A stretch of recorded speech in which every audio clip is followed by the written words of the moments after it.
ഹരിയാനയിൽ ദളിത് കുടുംബത്തെ സംഘപരിവാർ ചുട്ടുകരിച്ച സംഭവത്തിൽ പ്രതിഷേധം രൂക്ഷമാകുന്നു. രാജ്യവ്യാപക പ്രതിഷേധത്തെ തുടർന്ന് സർക്കാർ സിബിഐ അന്വേഷണം പ്രഖ്യാപിച്ചു. ഹരിയാനയിലെ സംഭവം ഇന്നലത്തേത് ഒറ്റപ്പെട്ട ഒരു സംഭവമായി കാണാൻ സാധിക്കില്ല. അത് മാത്രവുമല്ല, കഴിഞ്ഞ ഒരു 1.5 വർഷക്കാലത്തിനിടയ്ക്ക് ഇന്ത്യ മഹാരാജ്യത്ത് പൊതുവിൽ ഉണ്ടായിരിക്കുന്ന ഒരു അരക്ഷിത ബോധം, ഒരു ഇൻടോളറൻസ്, ഒരു അസഹിഷ്ണുത, ഇതിൻ്റെ മാത്രം ഭാഗമായും ഇതിനെ കാണാൻ കഴിയില്ല. കാരണം എന്താണെന്ന് വെച്ചാൽ ഹരിയാനയിൽ അവിടുത്തെ താഴ്ന്ന ജാതിക്കാർ, ദളിത് വിഭാഗത്തിൽപ്പെട്ടവർ, മറ്റ് മൈനോറിറ്റി ന്യൂനപക്ഷ വിഭാഗങ്ങളൊക്കെ വളരെയേറെ പ്രശ്നങ്ങൾ അവിടെ നേരിട്ടുണ്ട്. അവിടെ കോൺഗ്രസ് ഗവൺമെൻറ് ഭരിക്കുമ്പോഴും ദളിതുകൾക്കെതിരായി, മുസ്ലിങ്ങൾക്കെതിരായി അതിശക്തമായ കടന്നാക്രമണങ്ങളാണ് അവിടെ നടന്നിരുന്നത്. ഒരു നവോത്ഥാനത്തിന് ശേഷമുള്ള കാലഘട്ടം പരിശോധിക്കുമ്പോൾ ദുർബലമായ ഒരു ജനാധിപത്യം നിലനിന്നിരുന്നു, ദുർബലമായ ഒരു ഭരണഘടനാ സംവിധാനവും നിലനിന്നിരുന്നു.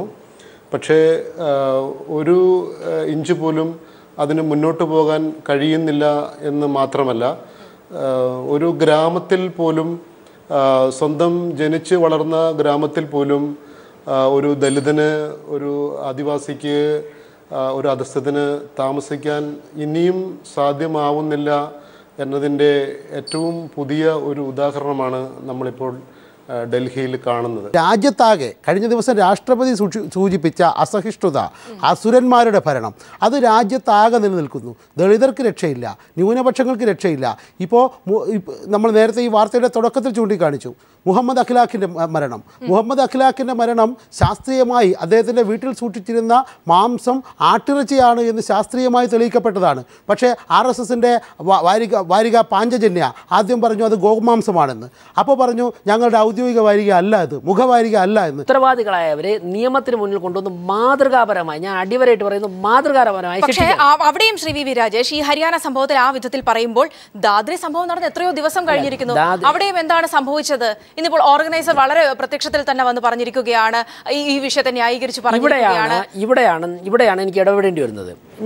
എനിക്ക് ഓരോന്ന് 1 by 1 ആൻസർ പറയാനുള്ള സമയം തന്നെ, ഞാൻ ദീർഘിപ്പിക്കില്ല, ചുരുക്കി പറയാം. ഇന്ന് ഹരിയാന ഭരിക്കുന്നത് BJP ആണ്. അതുകൊണ്ട് തന്നെ മനോഹർലാൽ ഖട്ടാറിനെ വിളിച്ച ശേഷം കേന്ദ്ര ഗവൺമെൻറ്, ഈ രാജ്യത്ത് നിലവിലുള്ള ഏറ്റവും ഉന്നതമായ അന്വേഷണ ഏജൻസി കേസ് ഏറ്റെടുത്തിരിക്കുക. BJP ഗവൺമെൻറ്റിൻ്റെ കീഴിൽ പോലും അല്ല അവിടെ അന്വേഷിക്കുന്നത്, സെൻട്രൽ ഗവൺമെൻറ് കീഴിൽ അന്വേഷിക്കാൻ വേണ്ടി CBI ഏറ്റെടുത്തു. ഞങ്ങൾ പാർട്ടിയിൽ നിന്ന് ഞങ്ങൾ ലഭിക്കുന്ന വിവരം എത്രയും കുറ്റവാളികളെ ഐഡൻറ്റിഫൈ ചെയ്ത് കഴിഞ്ഞു. എത്രയും പെട്ടെന്ന് തന്നെ കുറ്റവാളികളെ നിയമത്തിൽ കൊണ്ടുവരും. ശ്രീ വി രാജേഷ് പറഞ്ഞു നിർത്തിയതുപോലെ തന്നെ ഈ സംഭവത്തെ പൊതുവിൽ വക്രീകരിച്ചു കാണാൻ, പ്രത്യേകിച്ച് ഇത് മോഡി സർക്കാരിന് കീഴിലുണ്ടാകുന്ന സംഭവമായി ചിത്രീകരിക്കാനുള്ള ഒരു ശ്രമം പൊതുവിൽ നടക്കുന്നോ? താങ്കളുടേതടക്കമുള്ള പ്രതികരണങ്ങളെ ആ വിധത്തിലാണ് ശ്രീ വി രാജേഷ് വിലയിരുത്തുന്നത്? ഞാൻ ഈ സംഭവത്തെ ഒരു കാരണം ചുട്ടുകൊല്ലപ്പെട്ട ദളിത് ആ ദുരവസ്ഥയെ വോട്ടാക്കി മാറ്റി അതിലെന്തെങ്കിലും നേട്ടം കൈവരിക്കണമെന്ന് ഇടതുപക്ഷ പാർട്ടികൾ ഒരു കാരണവശാൽ അത്തരമൊരു നീചമായ പാർട്ടികൾ. പ്രശ്നങ്ങൾ പരിഹരിക്കപ്പെടുവാൻ സാധ്യത തീരെ കുറവാണ്. കാരണം ജനാധിപത്യം, ആധുനിക കാലത്ത് ലഭിച്ച ജനാധിപത്യം 10-50 വർഷം കഴിഞ്ഞപ്പോൾ പടിപടിയായി ഇല്ലാതാകുന്നതാണ് നമ്മൾ കാണുന്നത്.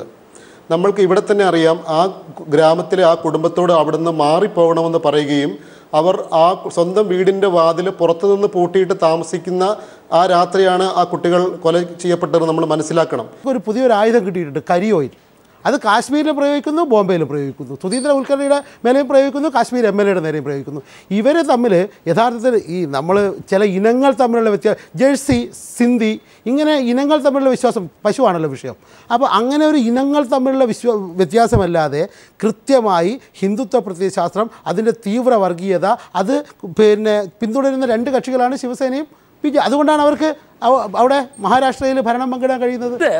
BJP ഏറ്റവും കൂടുതൽ പട്ടികജാതിക്കാരും പട്ടികവർഗ്ഗക്കാരുടെ ഇടയിൽ സ്വാധീനമുള്ള പാർട്ടിയാണ് BJP.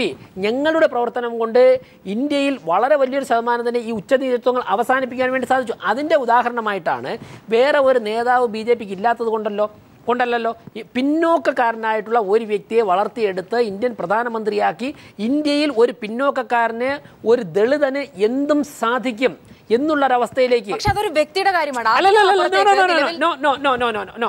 എന്തുകൊണ്ട് ഡോക്ടർ KR നാരായണൻ ഇന്ത്യൻ പ്രസിഡന്റാക്കി? ഒരു വ്യക്തിയാക്കിയതല്ല. ഇന്ത്യയിലെ ഒരു പട്ടികജാതിക്കാരന് ഈ രാഷ്ട്രത്തിന്റെ ഏറ്റവും ഉന്നത പദവിയിലേക്ക് എത്താൻ അവിടെ അങ്ങനെയാണോ സാധിക്കും. ശ്രീമതി ആനിരാജ? അവിടെ അങ്ങനെയാണോ നിലവിലുള്ള സാഹചര്യങ്ങളിൽ? താങ്കളുടെ മറുപടിയിലേക്ക്